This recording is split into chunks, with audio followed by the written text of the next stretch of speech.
jira male waa warqad qaa'inimo ah wax nin weyn oo madaxweyne isku sheegayo oo maanta uu ku hadlo ma aha waxaas waxaa ku jaban wax ka jira male dadkii gabadhii oo dhibaateeyay wax soo saaray wiligay ma maqlin haye wax beera adduunyada meel ay ka jirto male muslimkana ha ogaado Soomaalina ha ogaato ajaanibtana ha ogaato madaxweynaha waqtigiisu dhamaaday ee Maxamed Cabdullaahi Farmaajo ayaa guddi u saaray in ay soo baaraan arrinta Ikraan Tahliil Faarax oo sababtay khilaaf aad u adag oo u dhaxeeya ra'iisul wasaaraha iyo madaxweynaha dowladda federaalka Soomaaliya waxay labadii sano ee la soo dhaafay magacawday guddiyo kala duwan si ay u soo baaraan xaalado abuuray hadalhayn badan oo bulshada dhexdeeda saameyn ku lahaa gudiyadaas ayaan dib loo maqlin mana aysan soo bandhigin wixii ka soo baxay baaritaanadoodii loo diray Daahir Maxamuud Geelle oo horaantii bishan ka hadlayay arrimaha gudiyada la magacaabo ayaa waxa uu yiri marka arrinta la marin habaabinayo waxa la dhahaa guddi ayaa loo saaraya aniga arrinka waaya arag baan u ahay guddiyo badan oo la iska daba sameeyay ayaan jirin oo wax xaqiiqo ah aan keenin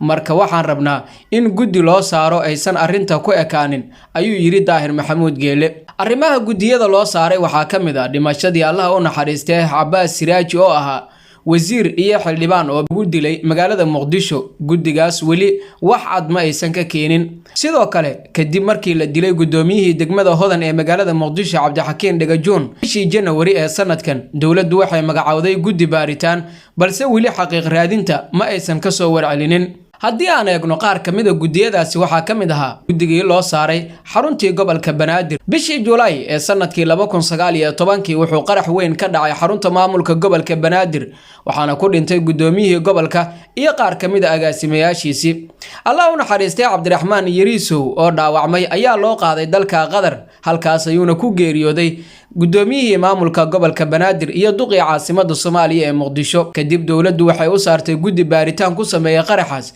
balse wixii ka soo baxay arrintaasi ayaan dadka la wadaagin waxa jira warar sheegaya in qayb kamid ah baaritaanka wixii ka soo baxay loo gudbiyay mas'uuliyiinta dalka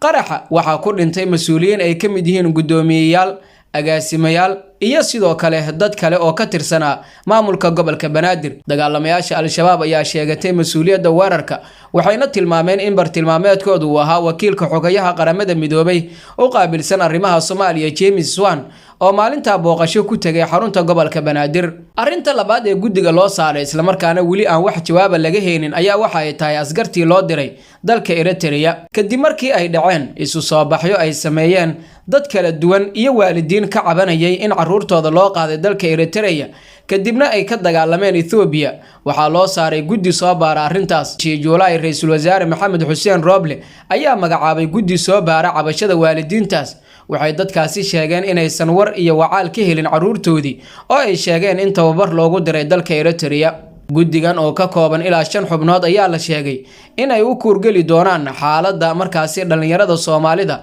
ee tababarka loogu qaaday dalka Eritrea ayaa wali soo saarin warbixinta baaritaankooda dhacdadii 19 February rabshadihii 19 February waxay sababeen in magaalada Muqdisho ay kala xiranto maalintaas waxa magaalada Muqdisho ka dhacay isu soo bax ay hogaaminayeen qaar kamid ah musharaxiinta u taagan xilka madaxweynaha oo diidanaa dib u dhaca doorashada dalka musharaxiintaas ayaa sheegay in rasaas lagu riday ayna kala carareen qaarkoodna oo saxaafadda la hadlay waxa ay sheegeen in la damacsanaa in la dilo musharaxiinta khilaafkaas oo aad u cakirmay wuxuu sababay in ciidamo gadoodsan ay magaalada Muqdisho soo galaan balse markii dambe waxa kulmay ra'iisul wasaare Roble iyo musharaxiinta waxayna isku raaceen in la dhiso guddi soo baara dhacdadii 19 February sidoo kale habeenkii ka horeeyay wuxuu weerar ka dhacay hotel ay deganaayeen madaxweynayaashii hore ee Soomaaliya Xasan Sheekh Maxamuud iyo Shariif Sheekh Axmed guddigaas oo ahaa mid madax bannaan oo ka koobnaa 6 xubnood ayaan wali soo bandhigin wixii ka soo baxay baaritaankii ay sameeyeen waa guddi isku dhafa oo ka kala socday mucaaradka iyo dawladda afduubkii Ikraan Tahliil Faarax bil kadib markii la waayay Ikraan Tahliil Faarax xeer ilaalinta guud ee ciidamada qalabka sida ayaa guddi u saaray arrintaas si ay u soo baaraan General Cabdullaahi Buule Kami oo ah xeer ilaaliyaha guud ee ciidamada qalabka sida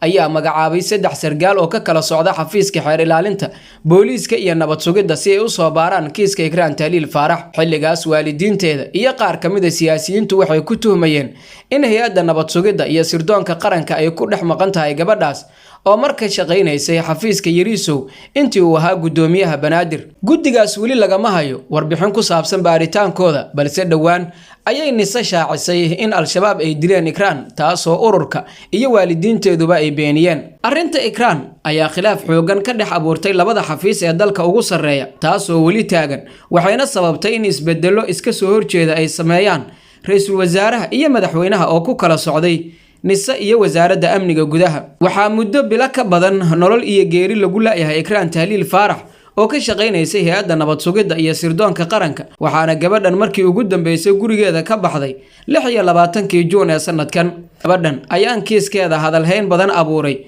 waxaana ehelada gabadhan xildhibaano iyo siyaasiyiin kalaba sheegeen in Ikraan ku tuhmayaan in ay afduubteen ama ay dileen saraakiil sarsare oo ka tirsan hay'adda nabad sugidda iyo sirdoonka Soomaaliya. General Cabdullaahi Buule Kamey ayaa faray taliska ciidamada nabad sugidda iyo sirdoonka Soomaaliya ee Nisa inay kala shaqeeyaan saraakiisha magacaaban wada kasta oo lagu gaari karo danta cadaaladda ee Ikraan. Xafiiska xeer ilaalinta ciidamada qalabka sida ee Soomaaliya ayaa sidoo kale aqbalay furashada gal dacwadeed ay u soo gudbisteen ehelada Ikraan Tahliil Faarax, kuwa oo tuhmaya in maqnaashaha gabadhoodu taliska Nisa ku lug leeyihiin. Haddaba guddiga uu dhawaan soo magacaabay Maxamed Cabdullaahi Farmaajo muxuu ka bedelan yahay guddiyadii hore, maxayse ku soo kordhi karaan arrinta kiiska Ikraan Tahliil Faarax? Arrinta ugu weyn ee meesha taalla ayaa waxa ay tahay xubinta ka imaanaysa hay'adda sirdoonka iyo nabad sugidda Soomaaliya ee Nisa yaa soo magacaabaya ma taliyihii uu magacaabay Maxamed Cabdullaahi Farmaajo ee Yaasiin Faray mise taliyaha uu magacaabay ra'iisul wasaare Maxamed Xuseen